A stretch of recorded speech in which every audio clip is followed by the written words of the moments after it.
a pleasure to have you. And I would like to start, you know, by having a bit of an introduction from yourself, if you will, Mm-hmm. and then we can start with the slides that you brought and start talking about the topic, right?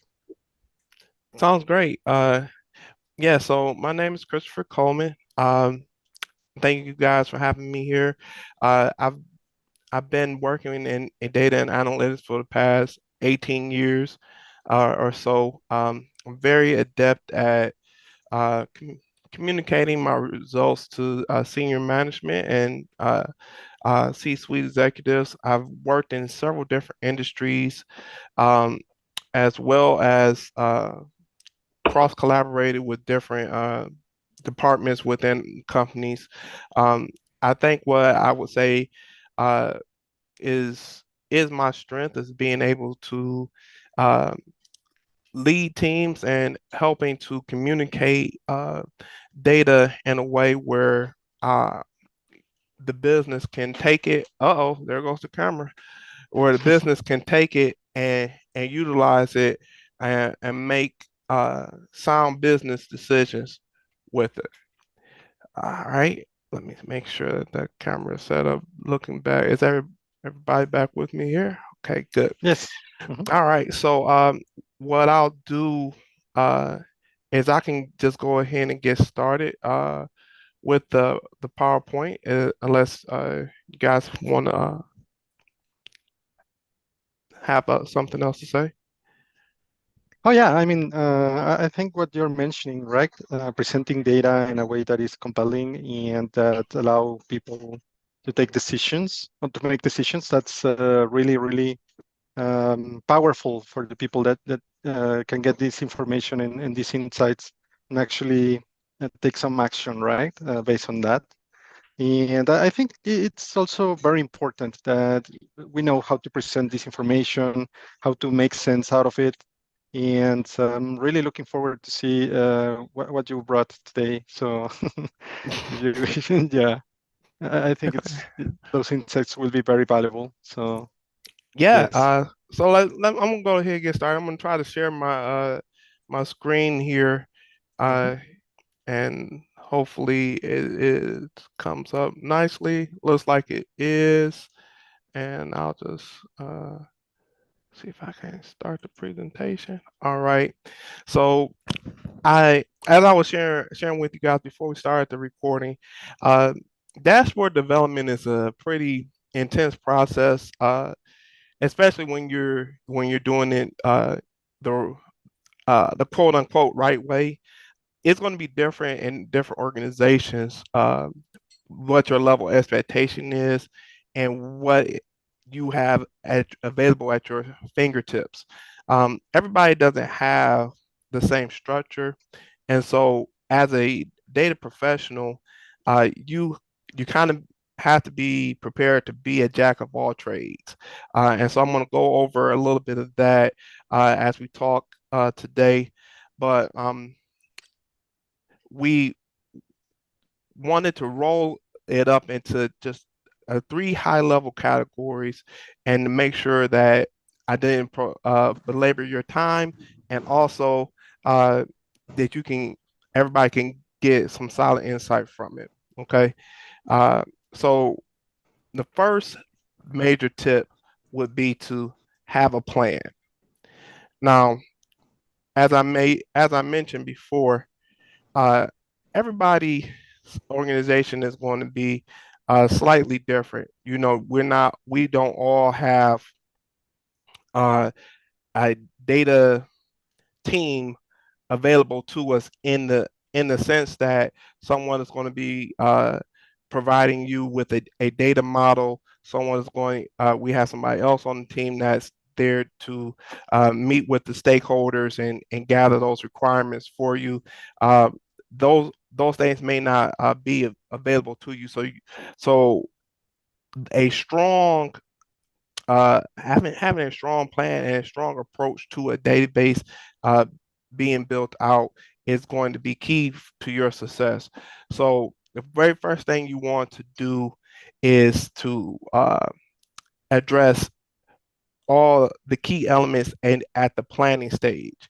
Um, I I like to look at my plan uh, as I call it PACE, or we call it PACE. I've got it from one of my Google workshops that we're working on. It's plan, analyze, construct, and execute. And so, on the very first stage of it is the planning phase. This is where you gather your requirements, you meet with your stakeholders, you establish what are the key KPIs, what is it that we were really looking for this dashboard to share with the team, who's going to use it, and then you define your project scope at that time. Uh, a lot of times, people in your organization, your stakeholders, of course, are going to want things, as fast and furious. It's not always possible, but when when you gather those requirements from your stakeholders, you want to make sure that you give them a clear scope of how long it's going to take, and you do that by meeting with your developers. Even if you might be a team of one, it might be two of you. You may have to work and collaborate with your IT department. They may be the they may hold all the data, they may hold all the keys, so you might need to meet with them and make sure uh, that this dashboard is even possible for you to build out at that time. And so the planning stage is probably the most important stage, and sometimes between the planning stage and the analyzing stage, it is your the majority of the time that is taken to actually build out the dashboard. And the reason why I say that is because this is the part of the process where the most collaboration happens. Because at this point, you are trying to make sure you have a strong understanding of what needs to be done. And then when you move on to the analyze stage, this is where you're preparing the data. This is where all the data manipulation should happen. A lot of our data visualization tools now, like Tableau and Power BI, give you the ability to manipulate the data at that endpoint within that platform. But manipulating the data within that platform is not always the best idea. Um, so you want to make sure it's more feasible for you to build out uh, the data, clean the data, and make sure that you have the data formatted in the right way before you even build out your data models. Because the more you can do before it gets into your end data visualization platform, the stronger the performance of that dashboard is going to be. You don't want to use up a lot of your memory, even if you're using a cloud-based formats. You don't want to bog down the performance with data manipulation at that point of attack. Okay, uh, and so then you move on to the construct phase of the process. This is where you're building out your data models. Um, you want to make sure that whatever, see, a lot of times you're going to be in a real world example, data is not clean. Now, I know when we interview with our companies, and we're selling our departments, we all like, you want to give the idea that the data is in a good state. Uh, Data is rarely ever in the best state. What puts the data in the best state is data analysts and IT professionals cleaning the data, uh, identifying outliers, and building out data models so that you can have consistent reporting across uh, all platforms.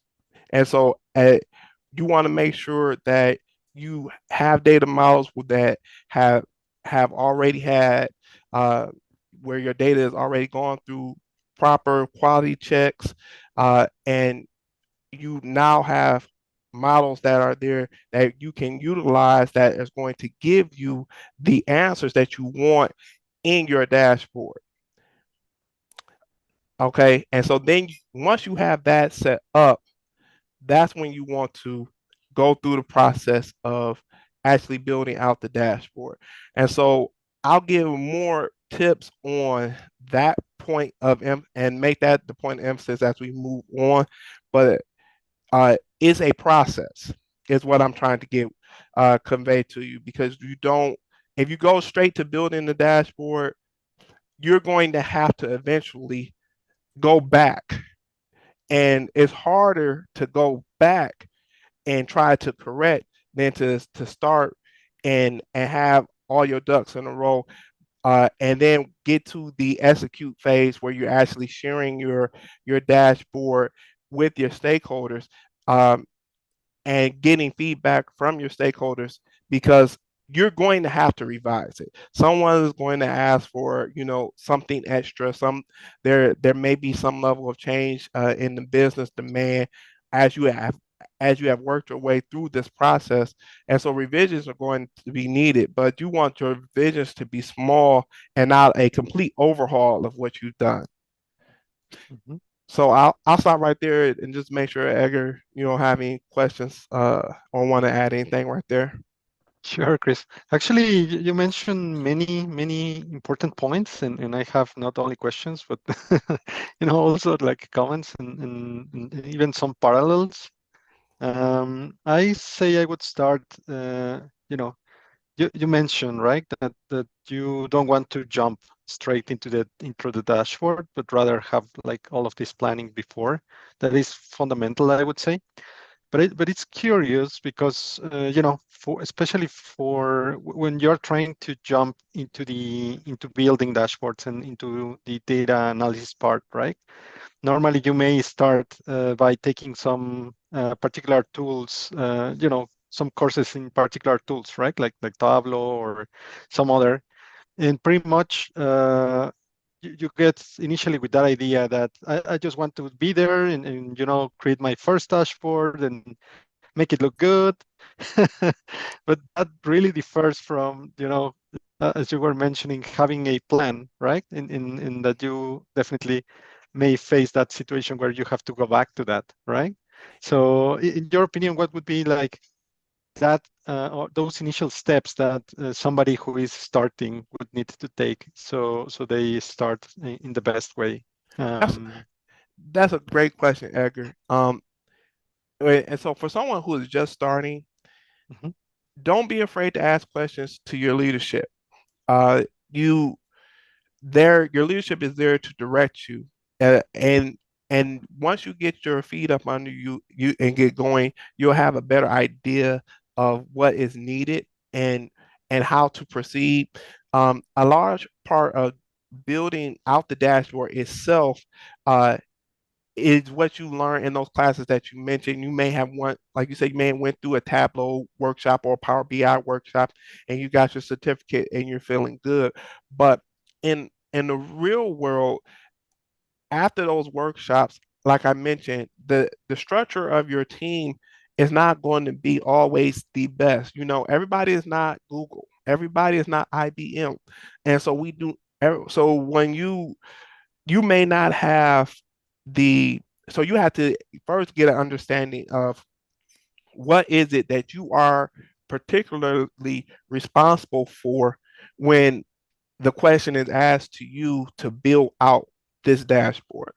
And so I've I know from experience, being a lone ranger, where you're responsible for all of these things that I was responsible for all of these things that I mentioned from start to finish, you know, finding where the data is stored, meeting with the stakeholders and getting understanding of what it is that they need, uh, cleaning the data, building out a model, building out the dashboard. All those things were my responsibility as an analyst. I've also uh, been a part of, and I manage teams where those responsibilities are a little bit more so siloed and broken up, and now you have and you can work more so as a subject matter expert, and you can just actually build a functional dashboard that, like you said, you want it to look good, you want it to look pretty. So um, the best course of action for anybody who's just starting is go to your leadership, ask them, make sure that you know what your level of responsibility is, um, and go from there. Hmm. Hmm. All right, that's a great piece of advice for sure. Okay, so you also mentioned, these interactions that you have with your stakeholders, right?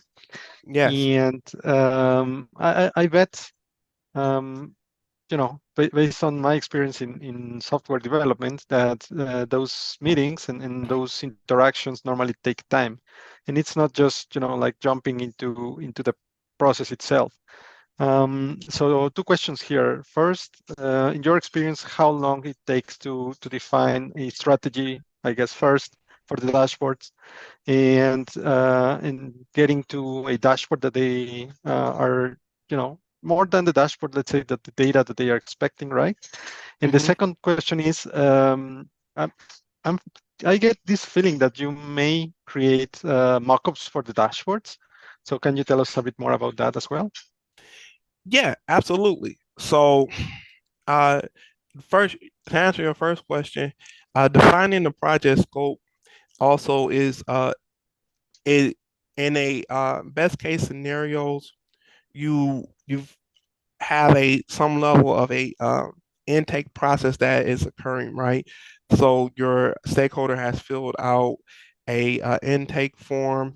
They've given you some level of a detailed request, uh, and you took that intake form, and a project manager or product owner or scrum master, someone that's a part of your development team that is kind of leading the way and helping to uh, meet with you and the rest of your DevOps team, and you guys are going over what you have in your backlog, type of capacity you have, and what really is it going to take to bring this request from start to finish.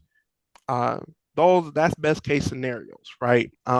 That's not the case in a lot of organizations, and so when when it comes to defining a project scope, uh, if you are responsible for it as the analyst, um, you can only initially, like an example that you gave before, someone who's just starting.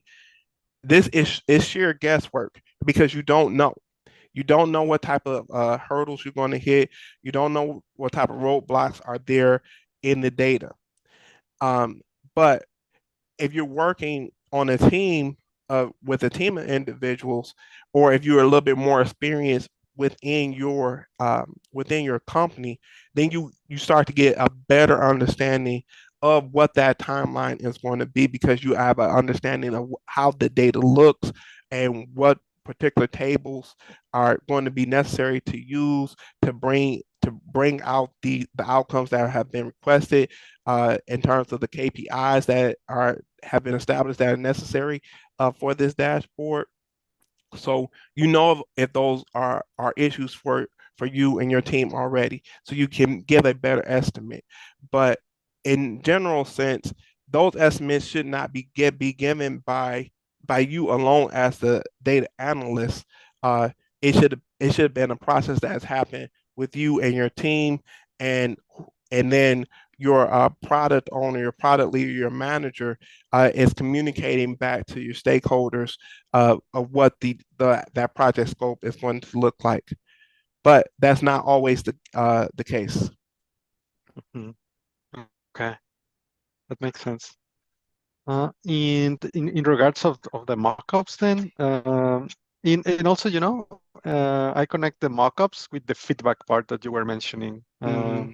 So can you tell us a little bit about how designing these mockups and then Yeah, how to, circle absolutely. back to them goes? And so that actually kind of goes into my next tip. So I'll just Ah, cool. I'll roll right into it. Tip number two is instant gratification. So when you're building out your dashboards, uh, you want to make sure that they're clear and straight to the point. Um, someone, your end user, you yourself, your team leader should be able to look at the dashboard and in 5 seconds or less be able to discern what the overall uh, uh, takeaways are right away. What if there's the top takeaways that are in that you want them to see from the dashboard, they should be able to see that within 5 seconds or less. Uh, and that should include whatever the frequently asked questions would be surrounding that dashboard. And so, when I look at the dashboard, you should be able to already know, as especially as a data professional, but even as a professional that is not really data savvy, you should be able to see from the dashboard if it's a dashboard about sales progression throughout the year, and how it relates to what we did last year. You should be able to look at the dashboard and see we're up 75% year over year. And if that's the key, if that's been our talking point, that's what we want to know. That should be jump right out at you when you look at it. Um, and so less is more on a dashboard. And reason why I say that is in order for you to be able to get that clear determination right away when you're looking at a dashboard, you can't have all these visuals on the dashboard. You can't have a bunch of cards that you're looking at and a bunch of numbers that you're looking at, because now you're trying to read the dashboard and you're not, and it's not telling you a story. It's not, the pictures are not there showing you what's happening. You're trying to read and look through and discern it. So you really want to consolidate as much as possible on your dashboard. If your dashboard has more than 10 visuals on it, you're doing something wrong. You should split that dashboard. That probably means that dashboard needs to be two dashboards, or that you should try to accomplish whatever that you're trying to convey. You should try to utilize some filters or maybe some hierarchies where they can click through and um, and change the dashboard up as an end user and still be able to see the story in that way.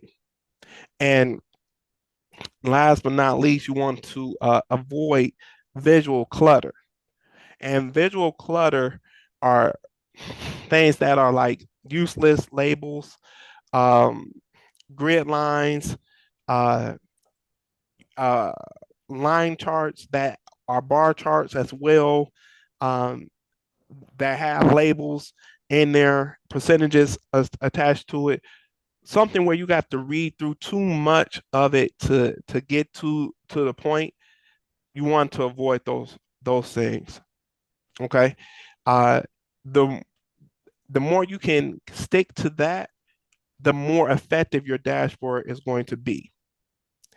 Uh, and so when you're doing your mock-ups, to answer your question, Edgar, that Mhm. a lot of times when you're going through the construct phase, you don't want to just try to bring it to an absolute complete endpoint before you present to your stakeholders.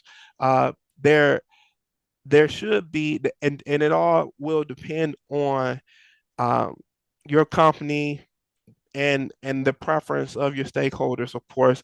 But in best case scenarios, there is a point of a kind of like a soft launch or a like you said, kind of a mock up, just sharing with our stakeholders.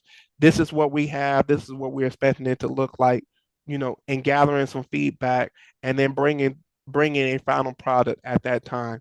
Um, and so uh, what you want to do, and especially when you're bringing a mock up around, is less is definitely more uh, in that phase, because you don't want to overload the stakeholder, and and then now they want more and more and more because your stakeholders are going to want more.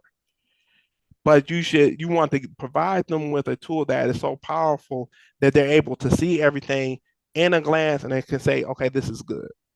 Does that make sense? Absolutely. That sounds awesome, actually. All right. So I do have a couple more questions here. Mm-hmm.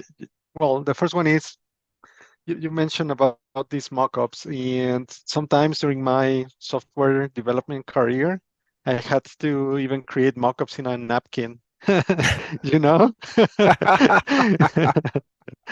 So I'm wondering, have you ever done that for a dashboard? Not on a napkin, but I have been a part of a whiteboarding uh, out a Uh-huh. dashboard, uh, just kind of showing my stakeholders, hey, okay, this is what we expect it to look like. These are these well, this is what this visual should show you. This is what this visual will show you. Uh, you know, and kind of whiteboarding out, going through the process, getting feedback on the fly. Uh, and so those sessions are really good because the more you know about what is the end goal of this dashboard that you're developing, the better you're going to be able to be in providing a useful product for your stakeholders. And one of the key things that I mentioned before that I can't stress enough is communication, communication, communication. Throughout the planning process, you want to make sure that there's clear lines of communication because believe it or not, your stakeholders do not know everything that you need to know as a developer. They may feel like they've given you enough information, but oftentimes, what they actually need the dashboard to do and accomplish uh, is not what they describe when they're requesting the dashboard. And so you as an analyst, it's important for you to know the sales language. You should know marketing language. And what I mean when I say that is uh, if they're asking for a particular KPI, you should know what that KPI uh, means to them. You know, if I'm hungry, I my wife knows what I want to eat. She knows what restaurants to suggest, right? So you should know, okay, uh, if they're asking for churn, a churn rate, maybe they want to know also the amount of leads that have come in. They might want to know also the amount of new customers that we have over the past year. What are some of the other key KPIs that they have requested that before that goes along with this particular KPI? And what that's going to do is allow you to ask follow-up questions that will get you to the answer sooner. Because, like I said, you want to develop it in its most complete stage, the first round through, and have small revisions, and then to have huge overhauls at the end. Mhm. All right. Very interesting. So now I have two more questions here, right? Yeah, so the first one, real quick. When you mentioned about this importance, right, of communication and having these lines open, I bet there's a particular way to ask the questions, in order to get the information that you need. So, do you follow any particular methodology to articulate these questions, or is it more, based on your experience that you know what to ask for? That's a great question. Um, and yes, it is the technical term for it is escaping me. Uh, but you want to ask questions that that gender uh, long, uh, not a short-term response in terms of yes and no. You want to ask questions that want to be conversational because if I ask you, okay, do you want this KPI? Do you want that KPI?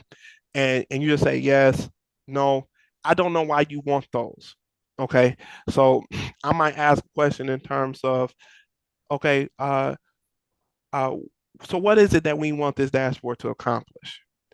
And I'm hoping that I can get something from what you say there that will lead me to the next question and lead me to the next question, which will allow me to get to the ultimate point of what needs to be done.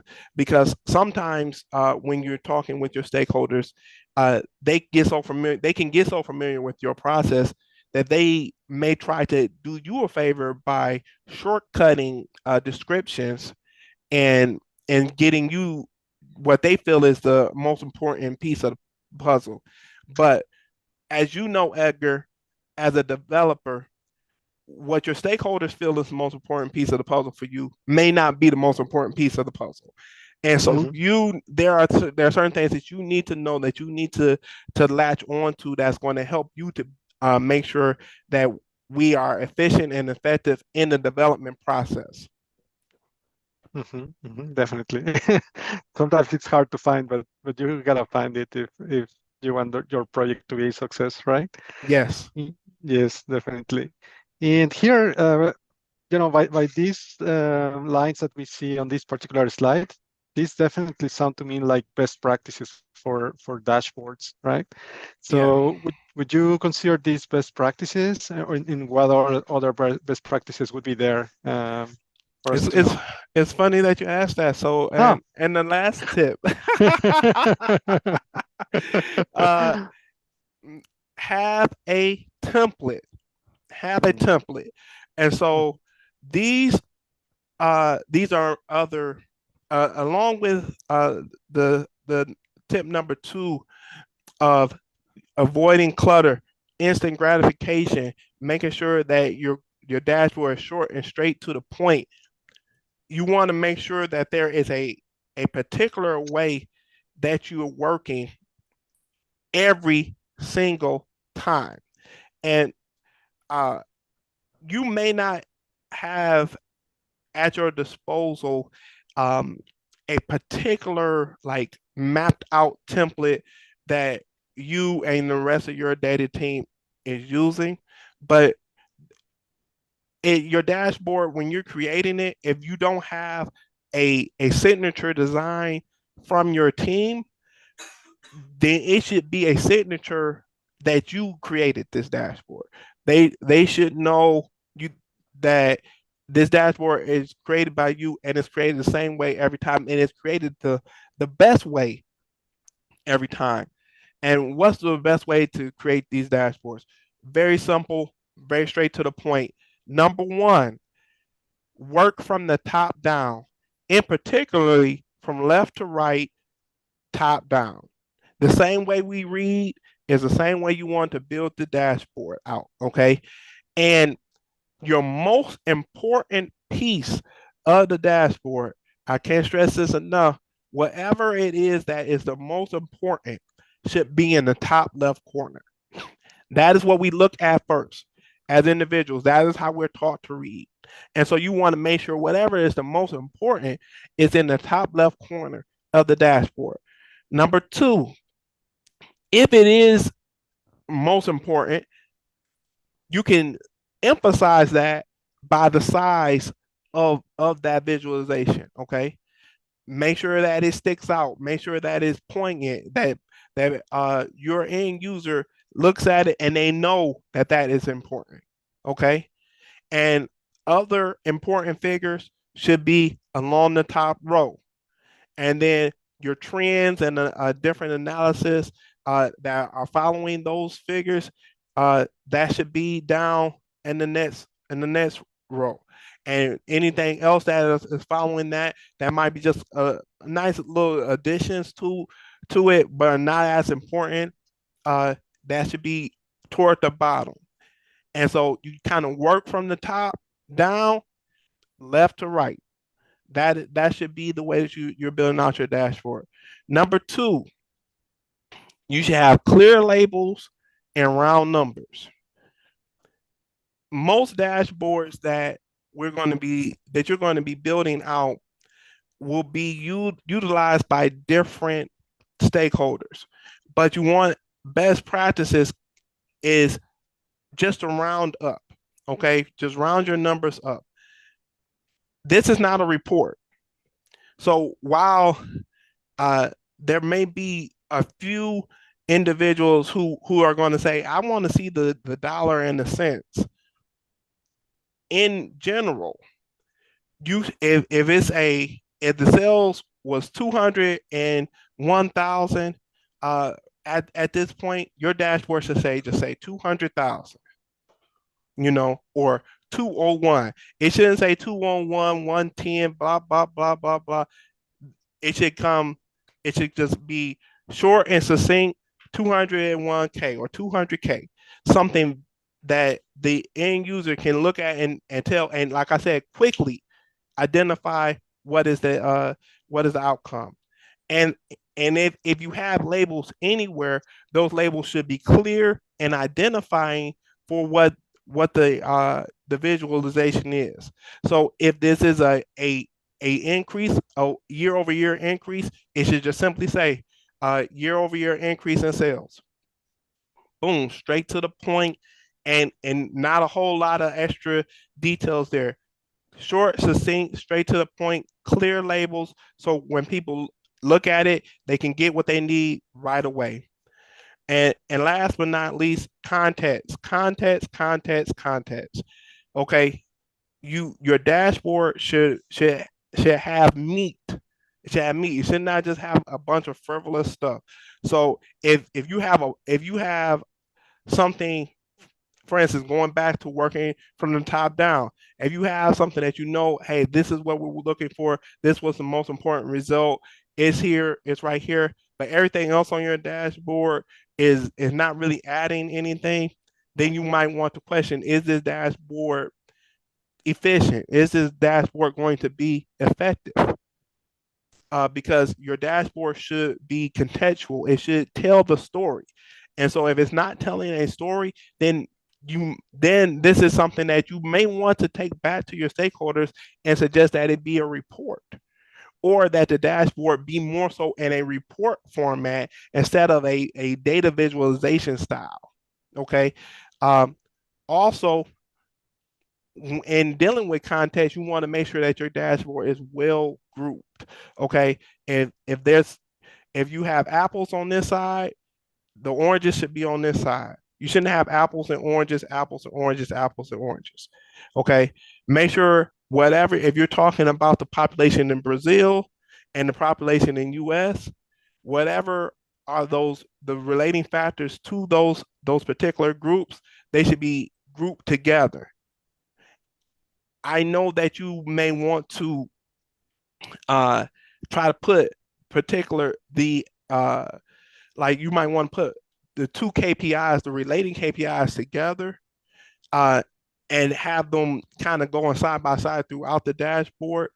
But you don't want to, again, you don't want to provide too much for the user to have to look through and sort through to see what the answer is, right? Also, be consistent in your development. If you've been using pie charts to represent a distribution, a categorical distribution, don't all of a sudden use a bar chart to represent categorical distribution. Okay. Stay consistent. It's okay for your dashboard to look repetitive. A lot of times we feel as developers like, okay, this is kind of boring. It's not pretty. I wonder if I throw a nice little scatter plot in here that'll help jump out to them. Try to avoid that train of thought. Make sure if it's a bar chart and a line graph, and that's all you're using throughout your dashboard, and those are the best and most effective methods of communicating the data, continue to do so. Continue to do so. Just be, just be, like I said, short, straight to the point. Make sure it's getting the answers to your end users in a way where the story is being told effectively, and you're going to be successful. Mm-hmm. All right. Those were great tips. Thank you so much, Chris. So I want to be mindful of your time. I know that you have some personal compromises to attend. So I'm wondering if I'm still have time for one last question. Oh, you do? Yes, we have time for one last question. All right, awesome. So definitely, I would like to know, in your opinion, what's the future of dashboards and presenting information for you? What's coming next, and what's going to be the greatest and the latest very soon? Well, that's a great question. My opinion on the future uh, Mhm.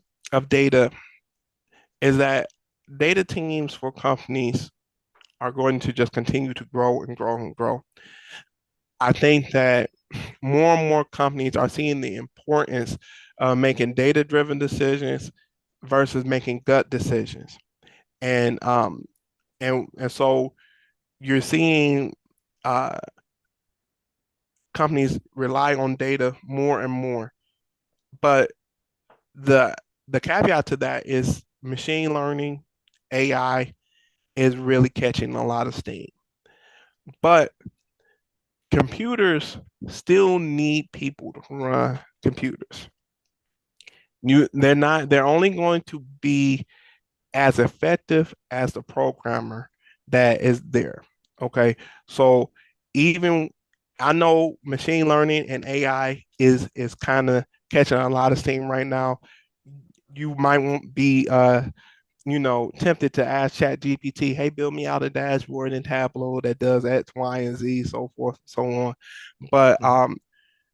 the intricacies of of each company's databases calls for subject matter experts who are able to to to make sound business decisions, sound analytical decisions, look at the data, and give sound suggestions according to what the data is showing. And um, it's just going to be a field that continues to grow and grow and grow and grow. And so if someone is looking to get into the data field, I would say the time is now. The time is definitely now. All right, amazing. Thank you so much, Chris. So it's been a great pleasure to talk to you. I hope that we can have another session soon because I bet there's many other things to explore Oh, we around the left a lot of topic. meat on the bone. We left a lot of meat on the Yeah. bone. We could go back and get some more of it, it's for sure. Yeah, absolutely. I would love to, and that we can do that very soon. But in the meantime, I just want to say thank you very much for you being here and sharing all of these amazing tips with us. And also thank our audience that came today. Yeah, so thank you so much. I hope we can get this session very soon again. Thank you guys. I appreciate you guys for having me. And if you want me to present again, I'm more than happy to do so. All Great. right, perfect. Thank you, Chris. Thank you, Gabby. You guys have a great day. You All too. right, Thank you, everyone. likewise. Bye. Bye.